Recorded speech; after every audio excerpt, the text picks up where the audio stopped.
Sejam todos bem-vindos ao canal Escola Dominical Brasil. Meu nome é Vanderlei Claudiano. Vou mandar um forte abraço aqui, ó, para os Ponder que estão sempre acompanhando a mensagem aqui do Vem Segue. Eles têm um canal também no YouTube, tá bom? Obrigado por acompanhar sempre a mensagem. Na verdade, todos vocês, né? Eu vejo o nome de vocês aqui todo dia. Tem gente que não escreve todo dia, mas está sempre acompanhando. Obrigado por estar aqui estudando as escrituras com vocês. Tá bom? Eu não vou ler a mensagem de todo mundo, porque não vai dar tempo, mas eu sou muito grato e leio cada uma das mensagens de vocês. Aqui tem a mensagem também do José AP Duarte, né?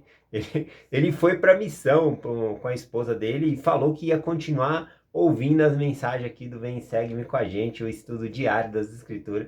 E ele faz isso lá na missão. É o Elder Duarte e Sister Duarte, casal Duarte aí na missão. Sempre um forte abraço para vocês. Obrigado por continuar fazendo o estudo aqui com a gente, tá bom? Muito obrigado. Hoje nós vamos compartilhar aqui Isaías capítulo 42 e um pouquinho do 43 também, tá bom? Vamos ler só os 3 primeiros versículos de Isaías 42. Uma das coisas que eu gosto de fazer para entender um pouco Isaías é pegar o versículo que a gente está lendo e tentar achar o cumprimento desse versículo lá no Novo Testamento ou em nossos dias. Isso ajuda muito, tá bom? Então vamos lá, vamos ler aqui o versículo 1. A gente vai ler do versículo 1 ao 3, mas vamos ler o versículo 1 aqui e ver com o que se parece, o que está ensinando nesse versículo aqui. Então vamos lá. Isaías 42, versículo 1 diz assim: Eis aqui o meu servo, a quem me sustenho, e o meu eleito, em quem me apraz, a minha alma, e pus o meu espírito sobre ele. Juízo trará aos gentios. Bom, alguma coisa que eu gosto também é de pegar as palavras que está aqui e transformar elas em outras traduções, tá bom? Para dar uma menção melhor do que está falando aqui. Então, por exemplo, quando fala, né, que aqui claramente está falando sobre a Trindade, tá bom? Aqui a gente vê no versículo 1 dizendo: Eis aqui o meu servo. Quem está falando é Deus. Tá bom? A gente vai ver isso mais claro ainda lá no Novo Testamento, mas aqui ele está falando: eis aqui o meu servo. Esse servo que ele está mencionando é Cristo, tá bom? E aí ele fala aqui: a quem sustenho, e é o meu eleito, ou seja, é o escolhido de Deus. Em quem me compraz a minha alma, ou seja, em quem Deus se regozija por causa dele. Deus se alegra por causa desse escolhido dele, que é o Filho. E pus o meu espírito sobre ele. Tá bom? A gente vai ver parte, né, dessa profecia lá no Novo Testamento também. E aqui quando fala que esse escolhido, ele vai fazer o quê? Vai trazer juízo aos gentios. Os gentios, tá bom? São as outras nações. Então o Senhor Jesus Cristo, ele vai trazer juízo às outras nações. Se nós pegarmos num parâmetro mais amplo, a gente pode pegar a palavra gentios e falar nações da terra, todas as nações da terra, tá bom? Então seria esse o significado. Vamos pegar o cumprimento dessa escritura no Novo Testamento, né? O que a gente lembra quando a gente vê isso aqui? Por exemplo, lá em Mateus 20, capítulo 12, versículo 17 e o 18, fala sobre esse versículo aqui. Olha que interessante. É Jesus Cristo dizendo aqui, né? Ele fala assim, ó: para que se cumprisse o que fora dito pelo profeta Isaías, que diz: Eis que o meu servo, que escolhi, o meu amado, em quem a minha alma se compraz, porei sobre ele o meu espírito e anunciará aos gentios o juízo.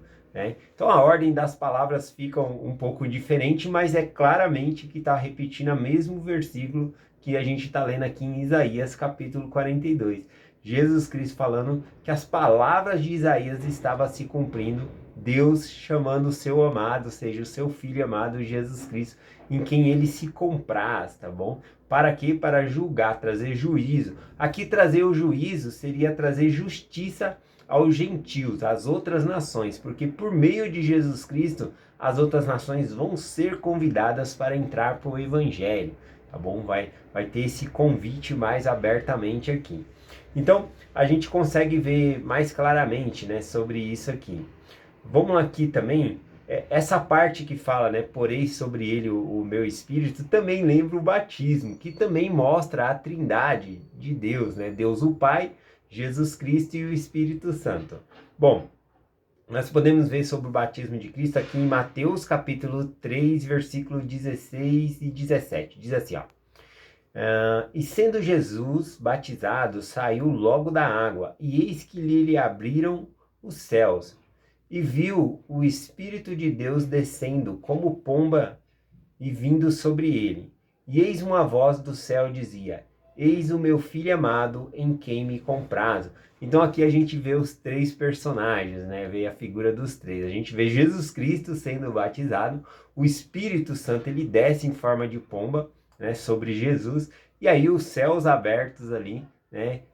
A voz dizendo, né? Este é meu filho amado, em quem me comprazo, tá bom? Essa frase, né? Inclusive, meu filho amado, ela é sempre quando o pai ele está apresentando o filho. E nessa ocasião aqui, o Pai Celestial está apresentando o filho, dando testemunho dele do filho. Tem outras duas ocasiões na Escritura que também é citado essa parte, tá bom? Nós podemos ver no Monte da Transfiguração, se eu não me engano, é em Mateus capítulo 17, quando Jesus Cristo sobe com Pedro, Tiago e João, né, ao Monte da Transfiguração, o pai apresenta o filho ali, né? O filho se transfigura na frente ali dos seus apóstolos. Então a gente tem essa frase. E também tem lá em 1820, no bosque, né? Quando Deus o Pai e Jesus Cristo aparecem a Joseph Smith, né, em resposta à sua oração.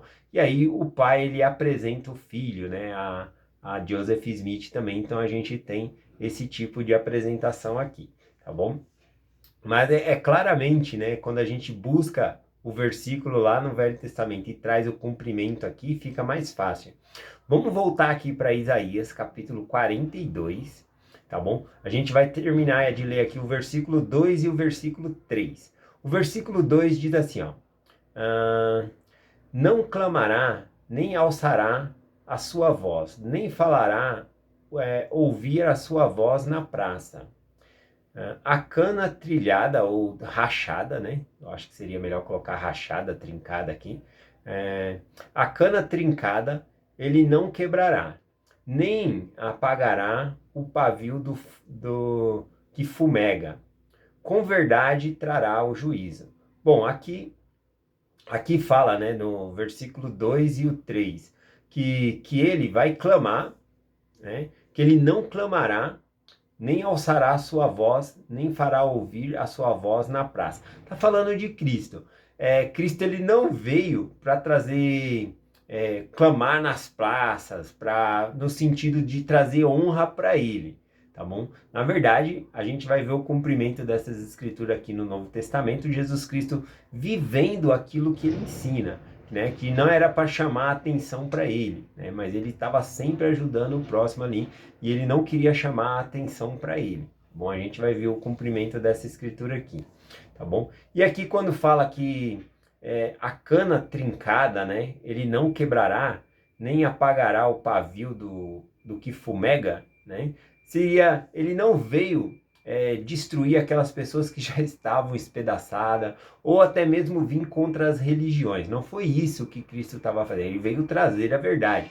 Tudo bem que ele não veio ali consertar o judaísmo, tá bom? Mas ele veio ali no propósito de ajudar, tá bom? Não de queimar as pessoas. A gente vai ver esse cumprimento aqui também no Novo Testamento. Vamos pegar aqui, ó, Mateus, capítulo 12, versículo 14.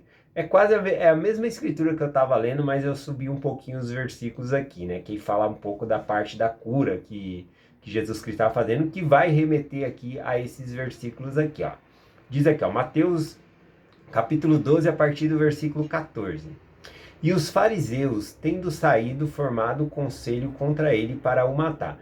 Então os fariseus, né, vendo Jesus Cristo curar as pessoas ali, eles formaram um conselho para matar Jesus Cristo, né? Fizeram uma trama ali para procurar matar Jesus Cristo. O restante do versículo continua. Mas sabendo, retirou-se dali, acompanhando grande multidão, e ele os curava a todos. E recomendava-lhe rigorosamente que não lhe dessem a conhecer. Então aqui quando fala que Cristo ele falava para aqueles que ele estava curando, olha, não me dê a conhecer, não fala que fui eu que te curei. Então aqui mostra que Cristo ele não estava querendo trazer popularidade para ele, tá bom? A gente vai ver mais sobre esse ensinamento aqui. E aí ele continua: para que se cumprisse o que fora dito pelo profeta Isaías, que diz: Eis aqui o meu servo, que escolhi, o meu amado, em quem a minha alma se compraz. Porei sobre ele o meu espírito e anunciará aos gentios o juízo. Bom, então aqui claramente a gente vê falando novamente que Deus ele se agrada de Jesus Cristo porque Cristo não está tentando trazer a atenção para ele. Né? Até mesmo quando Cristo foi escolhido para vir a essa terra, né, e pagar pelos nossos pecados, ele falou para o Pai, né, toda a honra, toda a glória seja para o Pai, não para ele mesmo. Né? Então sempre a gente consegue ver essa característica humilde, né, de Cristo. Ele é a personificação, né, da humildade, né? Uma pessoa com tanto poder e ao mesmo tempo tão humilde, né? Às vezes a gente vê as pessoas aí ganham um pouquinho de poder, um pouquinho de autoridade e já se corrompe. Não, Cristo ele tinha todo o poder e ao mesmo tempo ele era todo humilde, tá bom? Vamos continuar aqui, né? O que ele vivia, ele ensinava. Aqui em Mateus 6, por exemplo, ele fala sobre isso, de não chamar atenção para si mesmo, e ele fala sobre aqueles que fazem isso e ele reprova, tá bom? Aqui em Mateus 6, do versículo 1 em diante, ele diz assim, ó: Guardai-vos de fazer vossas esmolas diante dos homens, para serdes vistos por eles. De outra forma, não tereis galardão junto ao vosso Pai, que está no céu. Quando, pois, deres esmola, não façais tocar trombetas diante de ti, como fazem os hipócritas nas sinagogas e nas ruas, para serem glorificados pelos homens. Em verdade vos digo que eles já receberam o seu galardão. Mas quando tu deres esmola, não saiba a tua mão esquerda o que faz a mão direita, para que as tuas esmolas seja dado em oculto, e o teu pai que te vê em oculto recompensará publicamente. Então, ele está falando sobre fazer o bem, ajudar o próximo, né? O que a mão esquerda está fazendo, a direita não precisa ficar sabendo. Então, uma das maneiras que nós podemos ajudar e beneficiar as outras pessoas é por meio da oferta de jejum. Né? Nós doamos a oferta de jejum. A gente, aliás, nem sabe quem é que está sendo ajudado. A gente sabe que a gente está ajudando alguém. Né? E isso é muito lindo, você procurar ajudar alguém que você nem conhece. Né? Isso é realmente um amor muito cristão, isso. Devemos ajudar todas as pessoas, mas o jejum, ela é uma maneira também de ajudar as outras pessoas, e aqui Cristo está ensinando sobre isso, sobre ajudar, né? Então ele condena as pessoas a ajudar para querer ser visto pelas outras pessoas, ou para criar uma autoimagem, uma imagem boa. Não é isso que Deus ele quer, tá bom? Então ele coloca claramente aqui, e é por isso, né, que o pai fala assim, quem me compraza, né? Porque Cristo ele não quer chamar a atenção sobre ele, sempre para ajudar o próximo ali. Eu achei muito interessante aqui. Essa parte aqui, né, quando ele fala aqui, ó, a cana trilhada, né, que é a cana, ele não quebrará, né? Ou seja, ele não apagará o pavio que fumega, né? Com verdade trará juízo. Ele está falando que quando Cristo veio, ele não veio combater a religião em si, né? As pessoas que estavam buscando a Deus, né? Dentro ali da religião que estava ali os fariseus, né, os saduceus, também tinham pessoas sinceras buscando a Deus e procurando adorar a Deus ali. E ele não veio criticar essas pessoas, tá bom? Mas ele trouxe a verdade. E ele não impôs a verdade dele a todas as pessoas. As pessoas podiam ouvir e escolher seguir ele, tá bom?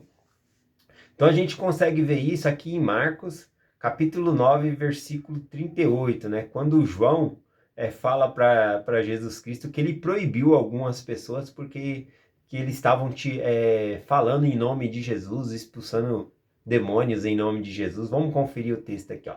Marcos 9, versículo 38. E João lhe respondeu dizendo: Mestre, vimos um homem que em teu nome expulsava demônio, o qual não nos segue, e nós o proibimos, porque não nos segue. Ou seja, eles não eram da Assembleia de Jesus Cristo, eles não estavam seguindo Jesus Cristo, seguia como se fosse outra denominação, e aí então João proibiu eles, e Jesus Cristo repreende João, né, dizendo assim, ó, Jesus porém lhe disse, não nos proibais, porque ninguém há que faça milagre em meu nome, que possa logo falar mal de mim. porque quem não é contra nós é por nós. Porque qualquer que vos der de beber um copo de água em meu nome, porque sois discípulos de Cristo, em verdade vos digo que não perderá o seu galardão. Então a gente não tem que ficar discutindo com pessoas de outras igrejas, tá bom? Batendo pontos em comum. Tem gente que fala, eu dei uma surra de Bíblia naquela pessoa, né? Fica até estudando algumas escrituras para pegar, falar de doutrina que a pessoa está errada ali. O que você ganha destruindo a fé da pessoa? Você não ganha nada, tá bom? Pelo contrário, o Evangelho de Cristo não é para isso, né? O Evangelho, a Bíblia, está aí para realmente para nós estudarmos e ajudarmos as pessoas. Você acha que você ofendendo a pessoa, você vai trazer a pessoa, né, para perto de Deus? Não, você pode ganhar até um inimigo, né? E aí você pode até achar que venceu um debate ali, mas na verdade os dois saem perdendo, né? Porque a pessoa cria uma barreira contra o evangelho também, tá bom? Então o que eu vou compartilhar agora, por exemplo, é a minha crença. Eu respeito outras crenças também. Então, aqui eu falei sobre a Trindade, mas tem religiões que não acreditam na Trindade, acredita que é um único ser, né? O Pai, o Filho e o Espírito Santo sendo um único ser. Mas eu acredito diferente. E aí eu queria compartilhar um pouquinho aqui do capítulo 43, rapidamente aqui, ó, por causa do tempo aqui, o versículo 11, né, falando de Jeová. Jeová, para mim, é Cristo, tá bom? É o Cristo no Velho Testamento. Então aqui, ó, em Isaías 43, 11, diz assim, eu sou o Senhor, além de mim não há Salvador. Aqui quando diz eu sou o Senhor, esse Senhor aqui na tradução é o nome do Senhor, tá bom? O tetragrama, que é traduzido nas escrituras aí como Jeová. Então talvez na sua escritura esteja Senhor ou talvez Jeová, né? A tradução Jeová cai muito bem. Então seria aqui, eu sou o Senhor Jeová e além de mim não há Salvador. Então além de Jeová não existe Salvador. É isso que está falando a escritura aqui. Aí a gente vem aqui, ó, em Mateus 1, versículo 21, sobre o anunciamento, né, do nascimento de Cristo, e diz assim, ó, e dará à luz a um filho, e tu chamarás o seu nome Jesus, porque ele salvará o seu povo de seus pecados. O próprio nome Jesus significa Salvador, e Jesus salvará o povo de seus pecados. Então Jeová, além dele não há Salvador, e o nome de Jesus significa Salvador, e ele, Jesus, salvaria o povo de seus pecados. Então para mim é muito nítido, né, que Jesus Cristo ele é Jeová. Além disso, né, falando aqui, se nós voltássemos lá no 43:11, dizendo, né, eu sou o Senhor Jeová e além de mim não há Salvador, né, a gente pode pegar Atos 4, versículo 12, que diz assim, e em nenhum outro, ele está falando do nome de Jesus aqui, né, em nenhum outro há salvação, porque também debaixo do céu nenhum outro nome dado entre os homens pelo qual possamos ser salvos, né? Então, para mim é muito claro que Jesus Cristo ele é Jeová, né? Que ele é o meu Salvador. Então, a gente não pode pegar as escrituras para combater crença das outras pessoas, mas conforme Jesus Cristo, conforme Isaías estava compartilhando aqui, ó, no capítulo 42, versículo 3, né, que ele diz assim, a cana trilhada ele não quebrará. Então, as escrituras não servem para quebrar as pessoas, ou para quebrar os fragilizados, tá bom? Ou de alguma maneira aqui, ou também não apagará o pavio do que fumega. Com a verdade trará juízo. É você compartilhar o seu testemunho, tá bom? Somente isso. É isso que ensina essa escritura. Eu compartilho essa mensagem com vocês em nome de Jesus Cristo. Amém. Até amanhã.